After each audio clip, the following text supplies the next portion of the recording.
Hello guys, আসসালামু আলাইকুম। আপনারা কিন্তু আমাদের সামনে আজকে দেখতে পাচ্ছেন একটি লেবু গাছ। লেবু গাছটি কিন্তু অনেক সুন্দর গ্রোথ করেছে। এই লেবু গাছের বয়স কিন্তু বেশি না, সর্বোচ্চ 25 থেকে 26 দিন হবে হাতে গোনা।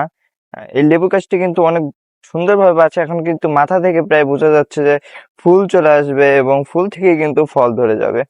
এবং আমরা যদি নিচের দিকে যাই তাহলে দেখতে পাবো এটি কিন্তু ছোট্ট একটি 5 থেকে 20 ইঞ্চির মতো একটি টপে লাগানো। আমি ইঞ্চিটি সঠিকভাবে বলতে পারলাম না, আমার ওইভাবে পরিমাপ নেই, কিন্তু এই টপটির অনেক ছোট। এই টপের কিন্তু মাটিও বেশি নেই, মাটি উপর থেকে একটু কমে গিয়েছে বৃষ্টির কারণে, বৃষ্টিতে মাটি ধুয়ে যায়। নিচে কিন্তু ফুটো করা আছে এবং দেখতেই পাচ্ছেন আমার এই সাইড দিয়ে বিভিন্ন ধরনের সার দেওয়া রয়েছে এবং শাকসবজি থেকে পচানো পানি কিন্তু আমি গাছে দিয়ে থাকি।